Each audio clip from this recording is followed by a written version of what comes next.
নমস্কার, আমি রুমা চক্রবর্তী, পেশায় একজন শিক্ষিকা এবং নেশায় একজন আর্টিস্ট।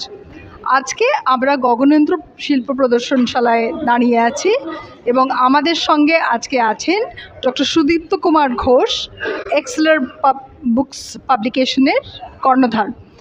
আজকে ডক্টর ঘোষ আমাদের চিফ গেস্ট এবং আমি চাইব তার কাছ থেকে তার মতামত এই প্রদর্শনীর ব্যাপারেতে একটু জেনে নিতে।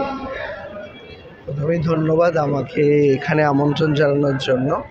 আজকে এখানে আসতে পেরে আমার খুবই ভালো লাগছে।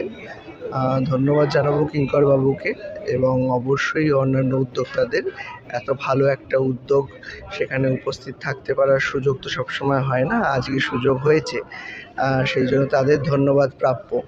প্রথমেই বলি, এই চিত্র প্রদর্শনীতে আমি যেটা দেখলাম যে বিভিন্ন ধারার, মূলধারার বাইরে গিয়েও বিভিন্ন ধারার ছবি এখানে রয়েছে, যেটা খুবই আকর্ষণীয়। কারণ বিভিন্ন যারা আসেন দেখতে মানুষ, তাদের তো একই রকমের ছবি পছন্দ হয় না, বিভিন্ন মানুষের স্বাদটা বিভিন্ন রকমের।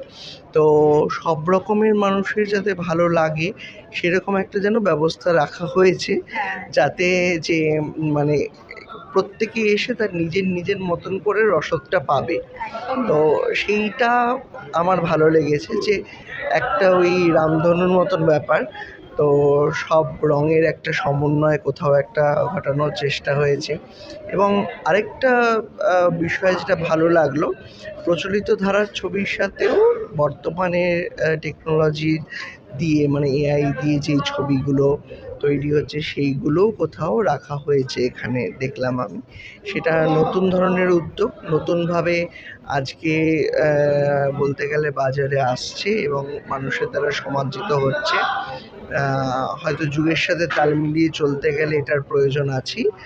পুরনো বা প্রচলিত ধারাকে ভুলে গিয়ে অবশ্যই নয়, সেই ধারাকে আরও কীভাবে ডিজিটালি এনহ্যান্স করা যায়, পুরো বিষয়টাকে যাতে এগিয়ে নিয়ে যাওয়া যায়, সেটা প্রচেষ্টা তো চলছে চারদিকেই, সারা বিশ্ব জুড়ে চলছে।